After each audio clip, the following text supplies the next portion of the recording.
Love this feature on the new Renault Captur. Every car should have it actually, and it is a quick release button for the passenger seat backrest. So you can go into relaxation mode like that. But is everything about this Renault Captur quite so good? Well, let's find out in this video review. I'm Matt Watson, and you're watching Carwow.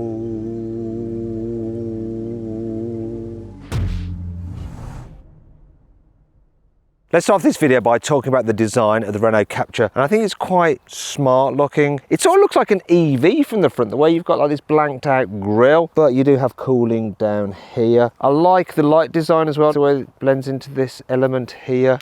It's pretty cool. And oh, look.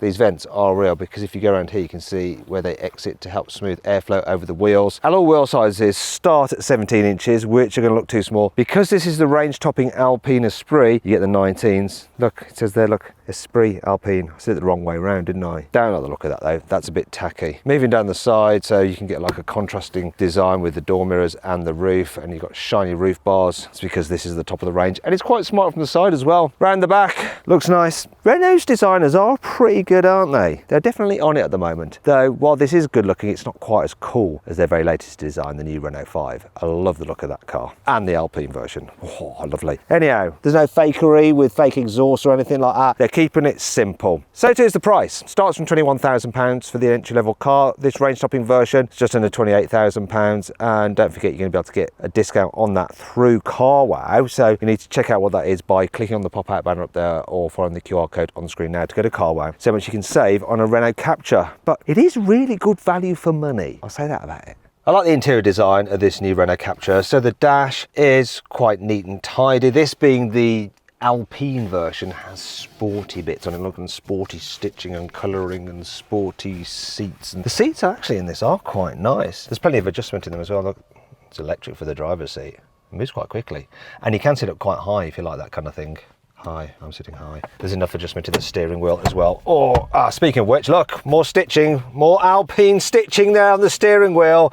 We've got to justify the Formula One budget somehow or other, haven't we, Renault? Pierre Gasly! Anyhow, yeah, back to the design. So we've got squidgy materials on the dash as well, which feel nice, and generally the materials all feel pretty good. The only cheapy bit is this, look, a little bit of wobble. But I don't mind too much considering this car's price. And I'll tell you what doesn't feel cheap, that infotainment screen. So it runs Google and it's very zippy, look at that, zip, zip, zip, zip, zip. And it's quite logically laid out and easy to find things, and you can customize it. I do like it a lot. And of course you've got Apple CarPlay and Android Auto, both of which are wireless as standard. And I love the fact that Renault hasn't put all the climate controls through there. Look, you've got shortcut buttons along here for your temperatures, for your fan speed, for your quick demist and all that kind of stuff. So well done, Renault. Appreciate it. Now you also get this digital driver's display, and it's got multiple views that you can toggle through. Look, you can toggle, toggle, toggle, and toggle. Ooh, hello. Let's go for the map. Where's the map? Show me the map. There we go. Lovely. It's enough of that. Obviously, you've got all these buttons on the steering wheel to control most things. However, Renault still hasn't managed to figure out how to put the stereo controls on the steering wheel, and are sticking to having this stalk behind the steering wheel like that. Who else does that? No one else seems to have the need to do that, Renault. Why? Okay, let's move on to practicality. So first of all, this, look. I can move that armrest forward to get into a nice comfy driving position if I like some elbow relaxation. And underneath here, there's a little bit of storage, look. I'll put my mobile phone in there though. Keep it out of the way of prying eyes. Got some more storage there, and then you've got your 12-volt socket. You've got two USB-Cs. There's some more storage under here as well. And then more storage under there. Door bins, they're a decent size, but are they big enough to fit a large bouteille? How do you say it if you're French? Bouteille?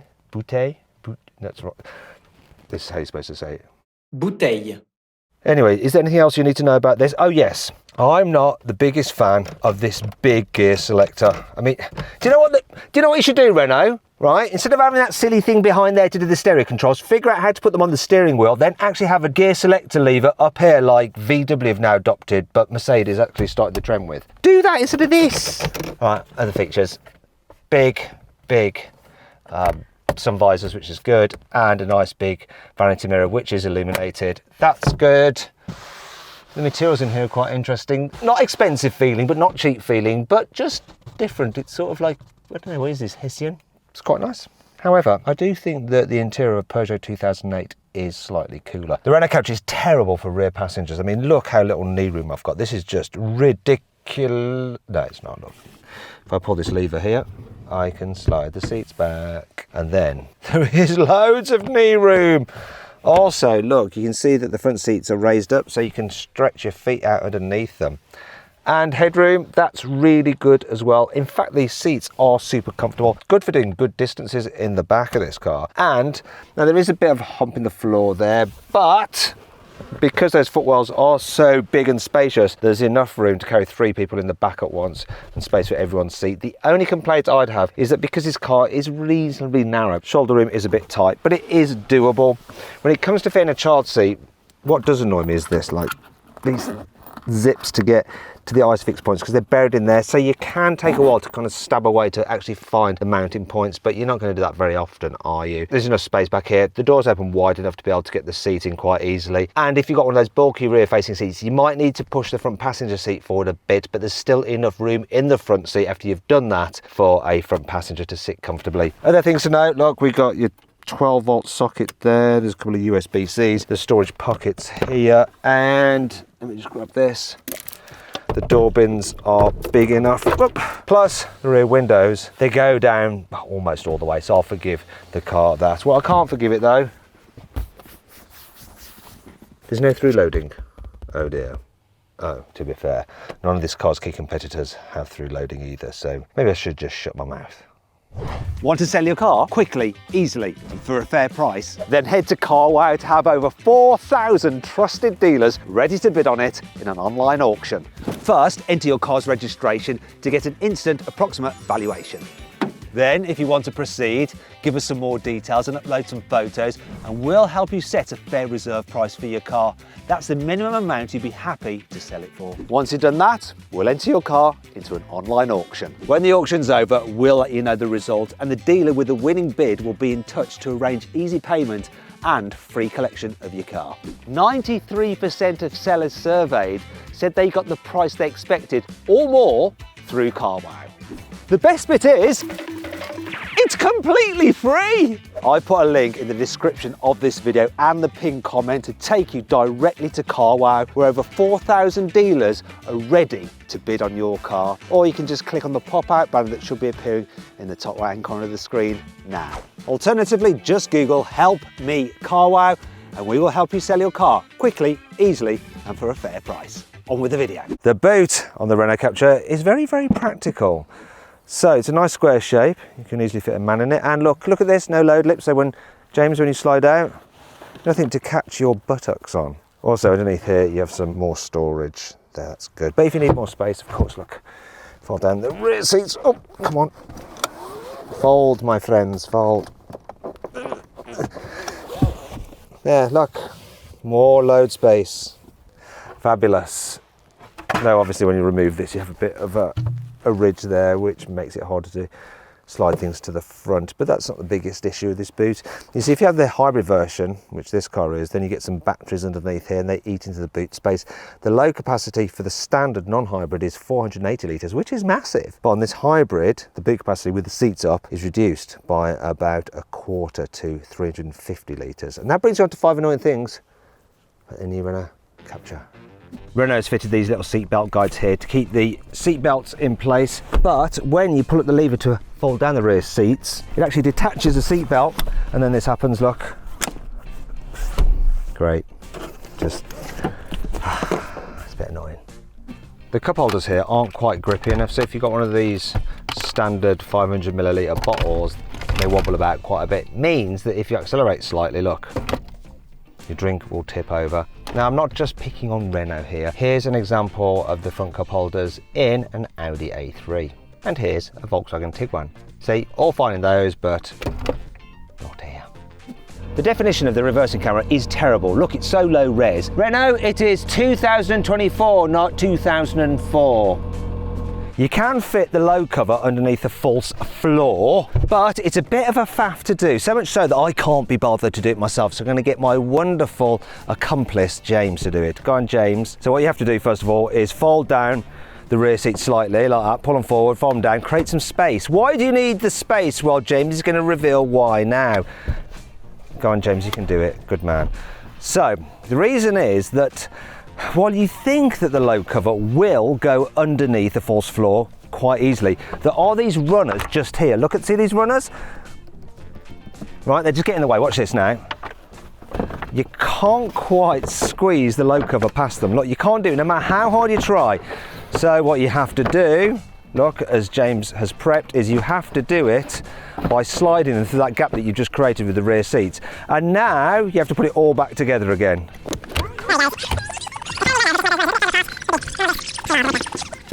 You can do it.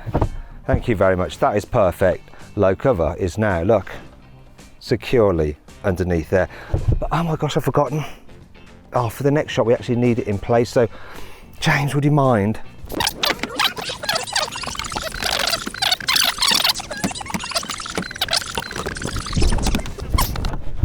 Oh, don't worry, take your time, James, no rush. Hi, James. I've changed my mind again. The glove box on this car is a decent size. Look, it goes quite far back. However, it's not as wide as it could be because there's the fuse box there, which takes up space. I'm pretty sure that if you have this car in left-hand drive, the fuse box remains there and you get a full width glove box over the other side. It's just that Renault couldn't be bothered to move the fuse box across. Another thing they couldn't be bothered to move across is the deactivation switch for the passenger airbag. Normally, it's on the side of the passenger airbag because that would make sense. And it took me ages to find the one on this car because it's actually on the driver's side. Look, there it is. Because I think Renault couldn't be bothered to move it across. However, it's not all bad. Here's 5 cool things about the new Renault Captur. If you want to make sure the hybrid version of this car has enough electricity to be able to pull you away silently off your drive without annoying your neighbours, you can press this e-save button and it'll hold the battery at 40%, so you'll always have enough charge left in the hybrid system to be able to do that.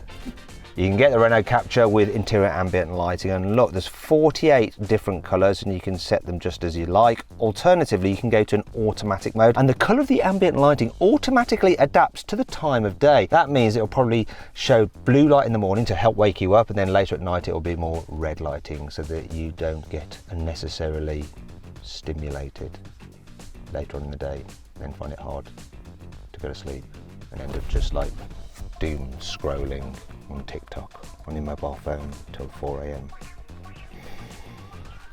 I never do that.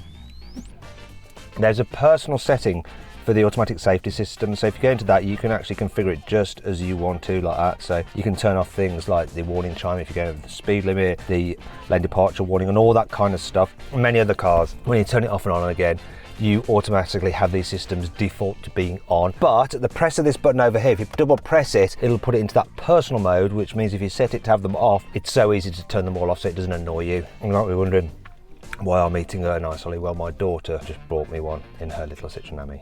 I like French cars. Anyway, this is not very professional, is it? With many cars that have keyless entry and go, there's often no place in the car to actually store the key, but Renault gives you this little area there, which is perfect. The engine lineup for the Renault Captur is pretty simple. So there's a 1 litre 3-cylinder turbocharged petrol with 90 horsepower. That has a 6-speed manual gearbox, front wheel drive. Then there's this, which is the self-charging hybrid. Uses a 1.6 litre 4-cylinder naturally aspirated engine mated to an electric motor. And that's an automatic, though it's a bit confusing because the normal gearbox has 4 speeds, whereas there's a 2-speed gearbox on the electric motor part.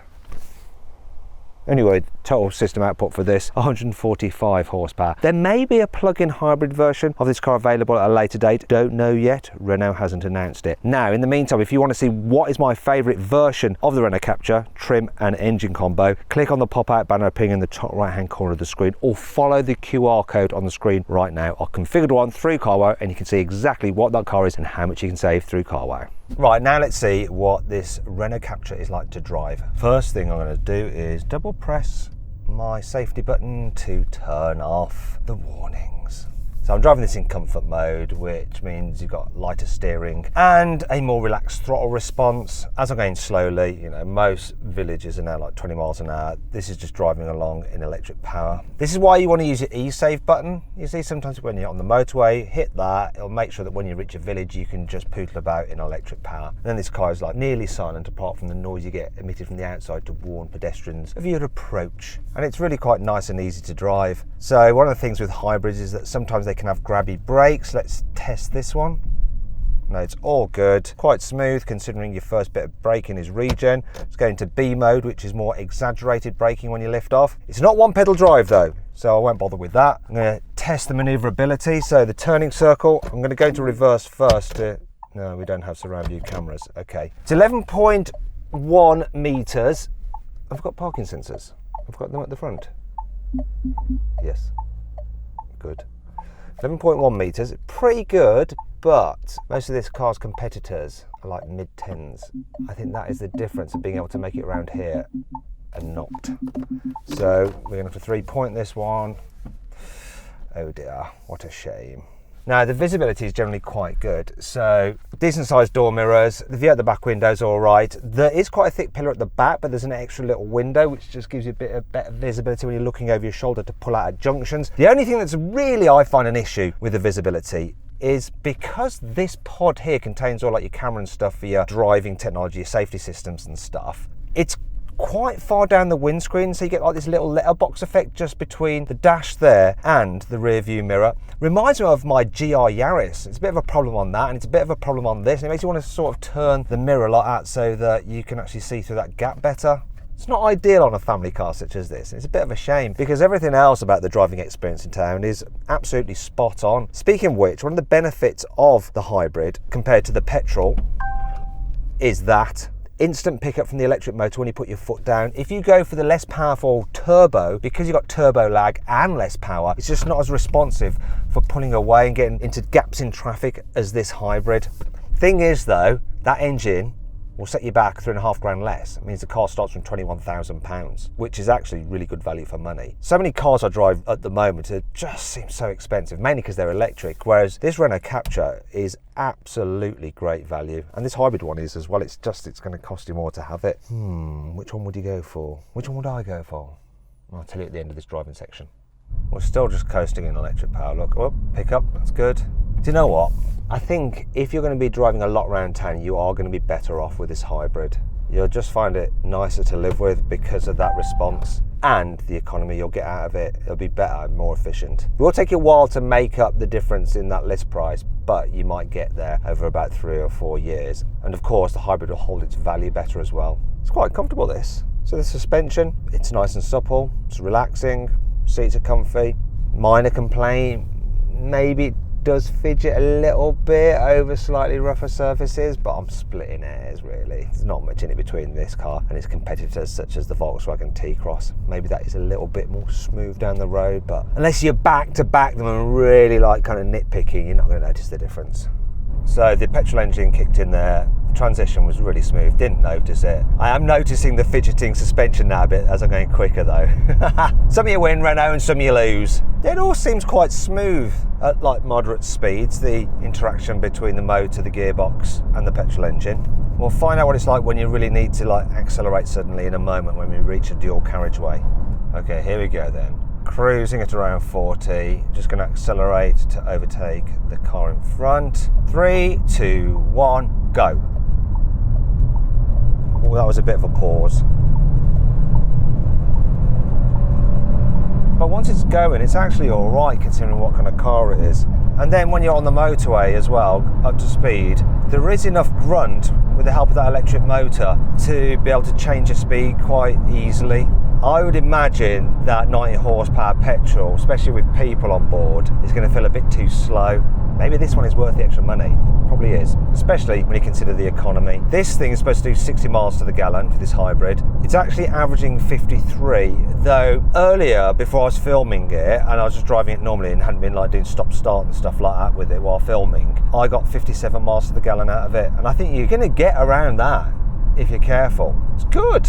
I really love it when you get cars like this, you know, that basically fulfill their brief really, really well. And this car manages to do pretty much all that it's supposed to do while also looking quite cool. Well, for a small SUV. When you're cruising along, this is a reasonably quiet car for its price anyway. So you get a bit of wind flutter there, it's not too bad. What's a bit more noticeable though is the road noise, though once again, it's not terrible. You don't have to raise your voice to have a conversation at motorway speed, so it's all fine really. What are you expecting? It's not Rolls Royce, right? Can this Renault Captur pass the final test? And that's the twisty road. So let's put it into sport.